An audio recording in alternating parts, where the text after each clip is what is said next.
If you're a music producer that's really struggling with trying to finish music and you're getting to a point now where you're really happy with the quality, but the quantity side you're kind of lacking, this is something that's really important that you need to take care of. It's something that I made a huge mistake in my career moving forward, is that I always had the quality, and because I only had the quality, not the quantity, I was continuously trying to level that up. And as I continued to get better with my quality, the quantity could never reach that, and I ended up taking longer and longer to actually finish music, and eventually got to a point where I was taking months at a time to finally release something. And you can imagine how that would really hinder your progress as a music producer. With the way things are now with short form content such as TikTok Reels, YouTube Shorts, people are consuming content faster than ever. Like within half a second, somebody decides whether they're gonna keep watching a video or not. Like literally, if you think about TikTok, how people are consuming that content within like a millisecond of whether it's something that is of value to them or if it's worthwhile them watching. The same thing applies now with music. Think about how often that you listen to music and you might scroll straight to the first drop to even listen if it's a good song or not. And a lot of us are guilty of this, like all of us are, right? At some point we might skip to just the drop or the breakdown just to see if it's actually a good song or not. Like we won't listen from start to finish necessarily. And so you have to factor this in when you're writing music, that you might have really, really good music, like quality wise, but if you don't have the quantity, you're really gonna slow down like getting any traction whatsoever, because even if you put out the best song in the world, most people aren't gonna hear it because you don't have that leverage and traction yet. So that's something that comes later on after doing it from high volume, after you build out the catalog at a very high pace. Like that's when people start to notice you by like that repetition, like you popping up over and over again in their feeds and whatnot, and like you growing your content strategy and showing your music in that content strategy. If you're not able to like keep consistent with these things, you're really going to struggle competing with the rest of the music industry, because there's people out there that are sitting on like 200 unreleased IDs at a time, and they can have the autonomy of releasing music whenever they want at a very continuous pace. They might have multiple EPs getting scheduled out on multiple different labels at the same time, and that's why they have so much music continuously coming out. And this is something that also plays a big part in labels, right? Labels now are completely backed up for like 12 months in advance. So good luck trying to release on that mid-tier to high-tier label at the moment, because it's not that your music isn't good enough. It's not that they have specific tastes and you're not, aligning with those tastes. It's because they have so much different choice now, so many people sending them music, that they are just completely backed up. Like, it's not to say that you weren't good enough or anything like that, and that's not why they didn't reply to you. It's nothing to do with that. It's more so just because they have so much different choice now. In order to compete with this, you have to have a high volume of tracks stacked up at any given time. So that way, when you release on a label, like you schedule it out and they're going to release it in 6 months, you actually have the autonomy to then release music while you wait for 6 months. Because if your EP then goes over to that, label and it's scheduled to come out next year, what are you going to do now if you have no other tracks that you're sitting on? You need to have tracks always at the ready. You need to have tracks not only for these situations, so then, you can schedule it out on, whatever Deadbeats label or Wakan, and it's like a year away. You still have the autonomy to keep releasing music until that point while they've secured that EP, right? Or the album, whatever it is. What we want to focus on is putting out, self-releases, remixes, and, maybe even content for like TikTok Reels, having music for those situations.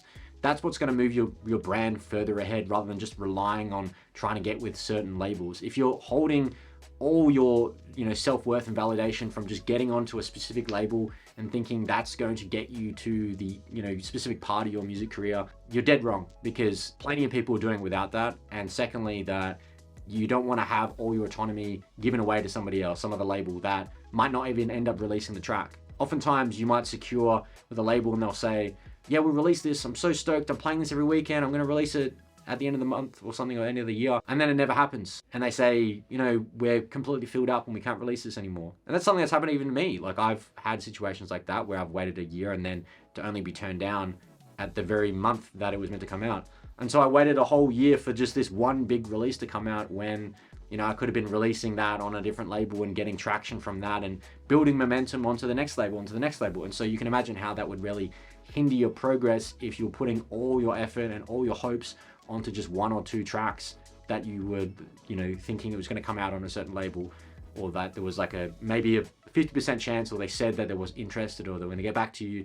So never wait around on these things. That's a very big, never wait on a label for getting you from where you are to where you need to be. You have to have a lot of different things going on at the same time. So then if one thing falls through, you've got all these other options. Of course, you can't be sending the same EP to multiple labels at the same time and then hoping that one of them will pick them up, because if multiple of them all say yes, then you have to then reject all of them and then have to come up with some bullshit excuse why that didn't work out. And that's going to put, a bit of burning bridges across all these different, options, right? And we don't want that. We do want, however, to have multiple different tracks so we can send multiple different tracks to each one of these labels. And that way you have different options. And if, let's say, one of them doesn't get back, you have another label that wants to release a different track. And so then you have that autonomy, you have, more options, and you're not going to burn any bridges in the process. The next thing that we want to focus as well on is by not only having a high volume of tracks for labels, we want to focus on the fact that I mentioned before with, your content strategy. So if you have high volume of, let's say, bootlegs, remixes, originals that you can then put out on TikTok, Reels, YouTube Shorts, that's going to really help build out the actual brand further than anything else. Because the thing is with labels now, because you're waiting so much on trying to like get on the label or like try and meet their expectation, if your quality is there, then you should already be putting out content like elsewhere in ways that actually might serve you better. Because if you can get, 10K, 50K, 100K, or even 1 million on a video on TikTok, and then that translates across to your Spotify completely organically, you don't need labels anymore, do you? Like, I've got clients who have done that, and they have had self-releases from like, 400K, 500K on a TikTok video, and that translated across like 100K monthly listeners, and their brand was only like 1 year old. So, and they did that without a specific label.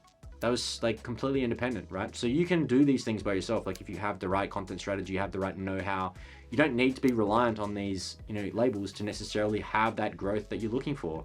Like if you don't want your music to fall on deaf ears, then it just really comes down to building a content strategy, building in a way that, works with the amount of tracks that you have, and getting strategic with how you're going to, batch them all out. So it's not just about the labels. It's not just about, doing the best song in the world or getting as much music out at once. It's really about diversifying as many different outlets, because that way you can never really get let down. You never really have to wait on people to, fulfill that next echelon part of your career. Like you'll get past those things by just doing all the things that are possible by yourself, and not just like completely holding it all up to just one particular label.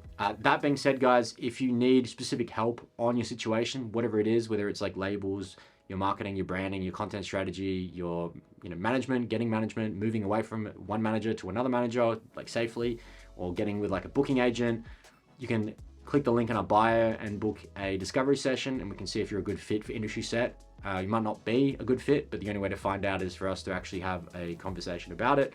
And then from there, if you are a good fit, we can have a discussion about what your needs are and how we can actually cater to those needs specifically in your situation. That being said, if you enjoyed this video, you got a lot of value out of it, please hit subscribe below so then you don't miss out on future episodes. And then also because it helps us get bigger and better guests for our podcast, which I know you guys get a lot of fulfillment and learn a lot from those.